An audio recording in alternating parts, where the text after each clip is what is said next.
اعظم کی سٹیٹمنٹ سے متعلق اس سے پہلے بات چل رہی تھی۔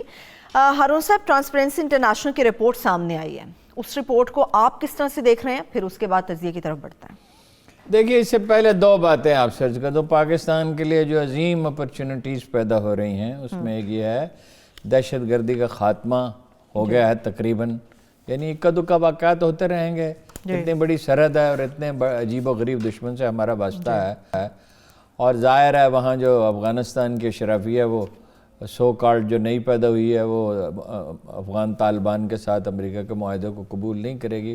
وہ ظاہر ہے انڈیا کے ساتھ مل کے شرارت کرے گی تو بلیک میلنگ کر کے کچھ حاصل کرنے کی کوشش کرے گی، لیکن اس کے باوجود برطانوی حکومت نے جو ایڈوائزری جاری کی ہے اس میں نام لے کے کہا کہ پاکستان کے شمالی علاقے بے حد محفوظ ہیں اور وہاں جائیں سیر کریں، اور سفیر نے خود کہا، ٹیلی ویژن پہ آ کے کہا، وضاحت کی کہ یہ بہت بڑا یہ واقعہ ہے۔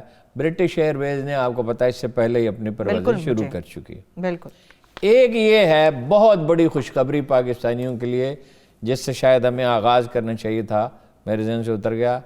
FATF 75% دنیا کے جو اخبارات ہیں وہ کہہ رہے ہیں کہ پاکستان پہ پابندیاں ختم ہونے والی، یعنی دیکھیں سرمایہ کاری پاکستان گرے لسٹ سے وائٹ لسٹ میں، سفید میں چلا جائے گا، اور شکوک و شبہات انڈیا کی جو الزامات تھے بیجنگ میں بہت بری طرح ان ملکوں نے مسترد کیے جو اس سے پہلے اس کا ساتھ دیتے تھے۔ یہ بہت بڑی ایک انقلابی تبدیلی انشاءاللہ متوقع ہے اور جلد متوقع ہے۔ زیادہ سے زیادہ یہ ہو سکتا ہے کہ وہ چند چیزوں کے بارے میں کہیں کہ اس میں ابھی ہمیں اطمینان نہیں ہوا، اس سے زیادہ کا خطرہ نہیں ہے، پاکستان اس سے نکل جائے گا۔ یہ عمران حکومت نے بڑا کام کیا ہے اور اس میں اسٹیبلشمنٹ نے بھی مدد کیا، یہ بڑی مبارکباد کی بات ہے، ان کو اس کی تعریف کی جانی چاہیے اور دل کھول کے کی جانی چاہیے۔ بالکل ایسا ہی، یہ نئے مواقع ہمارے لیے پیدا ہو رہے ہیں، ہمیں اس سے فائدہ اٹھانا چاہیے۔ اب آپ نے جو سوال کیا تھا ٹرانسپیرنسی انٹرنیشنل کی رپورٹ سے متعلق، دیکھیے ٹرانسپیرنسی انٹرنیشنل کی رپورٹ پہ دو بالکل غلط نقطہ نظر پیش کیے جا رہے ہیں۔ ایک تو یہ کیا جا رہا ہے وہ بہت کرپشن بڑھ گئی، تباہی آ گئی۔ جناب والا، اس رپورٹ میں لکھا ہوا ہے کہ ساری دنیا میں کرپشن بڑھی ہے، چین اور بنگلہ دیش جیسے ملکوں کے اس میں نام ہے، افغانستان کا کینیڈا میں نہیں، جواز نہیں ہے۔ کرپشن بڑی ہے، اتنی نہیں بڑی ہے، وہ 3 درجے نہیں ہے، 1 درجے بڑی ہے۔ یہ غلط انٹرپریٹیشن کی جا رہی ہے۔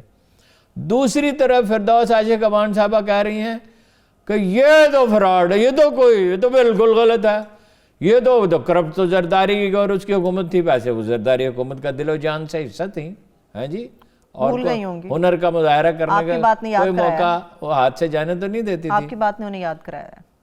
ٹھیک ہے، گزارش یہ ہے کہ کرپشن یہ نہیں کہہ رہا کوئی عمران خان کر رہا ہے، کوئی یہ نہیں کہہ رہا کہ وزیر اعلیٰ اربوں روپے کما رہے ہیں، اور یہ بھی لوگ بھول جاتے ہیں کہ سندھ کی حکومت بھی یہی ہے، اور بلوچستان میں جو پیٹرن ہے وہ MPs کو پیسے دینے کا، اس میں بہت کرپشن ہوتی ہے، اور سرکاری دفاتر میں کرپشن ہوتی ہے۔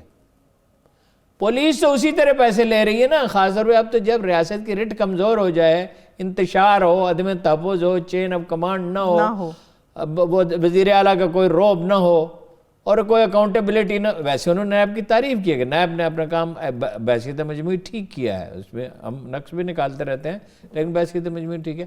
بھائی دفاتر میں کرپشن ہو رہی ہے، کاروبار کرنے کی آزادی نہیں۔ یہ تو کل کا واقعہ ہے، ایک صاحب کے پاس گیا، میں صنعتکار کے پاس، انہوں نے کہا یہ 10 کروڑ روپے کی زمین تھی DC ریٹ پہ گلبرگ میں نے 20 کروڑ پہ رجسٹری کرائی۔ میں نے کہا نہیں، جو جس پہ میں نے خریدی میں اس پہ کراؤں گا تاکہ کل کوئی اعتراض نہ ہو۔ ہر طرح کے دنیا میں لوگ ہوتے ہیں، بعض لوگ بہت شفاف رہنا چاہتے ہیں، بہت محتاط۔ وہ کل کا مجھے 5 سال کے بعد نوٹس آ گیا ہے کہ آپ نے تو ٹیکس دیا ہی نہیں ہے، آپ نے LDA کو کیوں ٹیکس دیا، آپ نے تو رجسٹرار کو دینا تھا۔ ارے بھائی یہ کیا مسئلہ ہے، آپ LDA سے وصول کر لیں۔ اور کل ہی کا واقعہ مجھے پتا چلا کہ ایک صنعتکار اپنا کاروبار لپیٹ کے جا رہا ہے۔ سول سروس، یہ سرکاری افسر محکمے تنگ کرتے ہیں لوگوں کو۔ یہ کہہ رہی ہے ایمنسٹی انٹرنیشنل یہ نہیں کہہ رہی ہے کہ عمران خان کرپٹ ہے، یہ نہیں کہہ رہی۔ پی ٹی آئی کے وزیر کیوں سمجھتے ہیں کہ یہ خان صاحب کو ٹارگٹ کر رہے ہیں؟ پھر ایسے وزیر موجود ہیں، وزیر صحت پہ الزام ہے 5 ارب روپے کا جس کو عمران خان صاحب نے نکالا، الزام ہے، اس کی تحقیقات کیوں نہیں کی جاتی؟ یا تو کہہ دیا جائے کہ انہوں نے کہا۔ خسرو بختیار پہ الزام ہے، اس نے شوگر ملیں لگائی ہیں، اور وہ پیسہ اس کا کوئی سورس نہیں بتا سکتا. 20 دفعہ ہم پوچھ چکے ہیں, نیب والے کوئی جواب نہیں دیتے.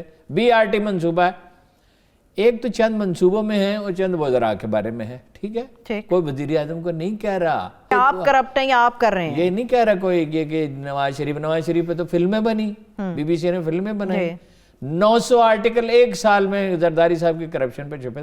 مگر کرپشن معاشرے میں بڑھ رہی ہے, سوشل فیبرک ٹوٹ رہا ہے, اخلاقی اقدار کی کوئی پرواہ کرنے والا نہیں, اس لیے کہ قانون کا خوف نہیں ہے نا, سول ادارے مضبوط نہیں ہیں. دونوں نقطہ نظر انتہائی ہیں اور نادرست. ٹھیک ہے, چلیے میں آپ کی باتوں سے 2 سوال نکال لیتی ہوں. ہارون صاحب, آپ نے جو تجزیہ پیش کیا لوگوں کو اس سے بہت ساری چیزیں کلیئر ہو گئیں, مگر اس رپورٹ کے, ٹرانسپیرنسی انٹرنیشنل کی رپورٹ کے آنے کے بعد حکومتی وزیر ڈٹ کے دفاع کر رہے ہیں کہ جی خان صاحب کی حکومت نے کرپشن نہیں کی. جب خان صاحب کو رپورٹ ٹارگٹ نہیں کر رہی تو پھر یہ اتنے بڑے بڑے وزیر کیوں سامنے میڈیا کے آ کے غلط قسم کی انفارمیشن پھیلا رہے ہیں؟ یہ وہ وزیر ہیں جو ایک دوسرے کے خلاف بلا وجہ بیانات دیتے ہیں. فیاض الحسن چوہان صاحب کہتے ہیں میں اس کی خبر لیتا, میں اس کو بتاتا, یعنی سخت ترین تنقید کرنے کے بعد بھی ان کی تسلی نہیں ہوئی, جس میں وہ بعد اپنے وزرائے اعلیٰ کو کرپٹ کہتے ہیں, اقربا پروری کے ذمہ دار گردانتے ہیں. یہ ایک دوسرے سے لڑتے رہتے ہیں, ان کی عادات خراب ہو چکی ہیں.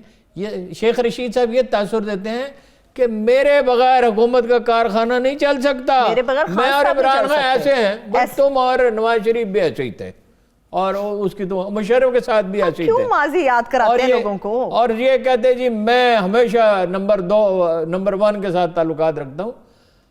ایک غیر ذمہ دارانہ ایک ایٹیچیوڈ ہے, اس کا ایک پراپر تجزیہ کریں اور بتائیں کہ بھائی یہ سرکاری دفاتر پہ گرفت ڈھیلی ہو گئی ہے, بعض جگہ پہ پرابلمز ہوں گے, اور اگر کوئی جائز شکایت ہوئی ہم اس کا ازالہ کر دیں گے, ہم ڈٹرمنڈ ہیں, وہ ٹھیک ہے.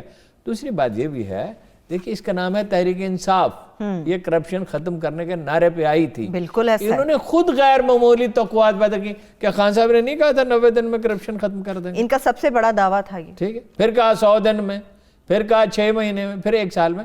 جب آپ اس طرح کے دعوے کریں گے ٹرانسپیرنسی کو, وہ کہتے ہیں ٹرانسپیرنسی کا آدمی تو انہوں نے رکھوایا تھا, نون لیگ نے رکھوایا تھا. او بھائی کوئی ایویڈنس دے نا کہ بھائی یہ ہے, یہ دفاتر میں اس طرح سے کام ہو رہا ہے, اتنی ٹرانسپیرنسی ہے. اب وہ ٹرانسپیرنسی کیا ہے؟ بہت سی چیزوں کو صیغہ راز میں رکھا جاتا ہے.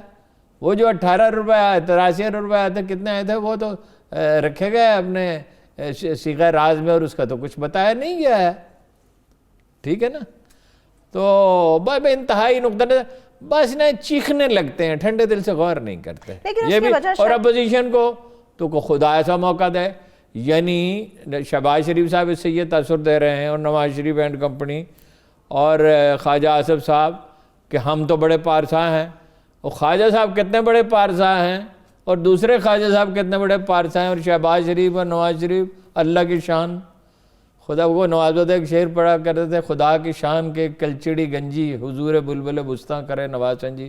عجیب و غریب ہی لوگوں سے واسطہ پڑ گئے. اس لیے میں بار بار کہتا ہوں او بھائی اپنے طور اعتبار ٹھیک کرو, مارے جاؤ گے ورنہ کسی. اچھا یہ ہے ہارون صاحب, ایک تو تاثر یہ بھی تحریک انصاف دے رہی, شاید اس کی وجہ یہ ہے رپورٹ کی کہ عادل گیلانی کو جو نوازا گیا وہ نواز لیگ کی طرف سے نوازا گیا تھا, انہیں جو سفیر بنایا گیا تھا. پھر ایک یہ تاثر دیا جا رہا ہے کہ وہ تو بہرحال بہت بڑی غلطی تھی, بہت بڑی غلطی تھی.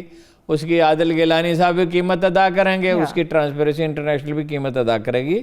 لیکن یہ جو انٹرنیشنل ادارے ہیں یہ کسی ایک شخص کے کہنے پہ نہیں چلتے, یہ بلدیہ شیخو پورہ نہیں ہے. یہ کون خان صاحب کو سمجھتا ہے؟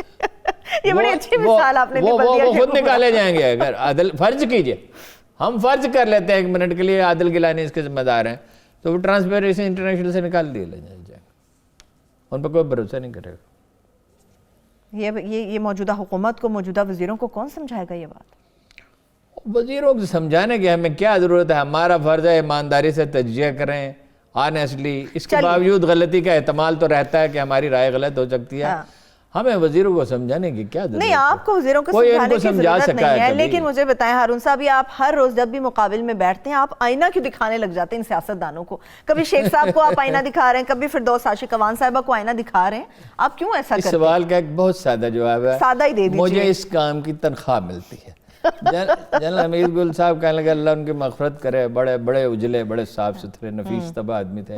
مجھے ایک دن گھر چھوڑنے کے لیے جا رہے تھے, میرے پاس کار نہیں ہوتی تھی اس وقت, کہ آپ نے بڑا جہاد کیا ہے. میں نے کہا ہم نے تو کبھی جہاد نہیں کیا.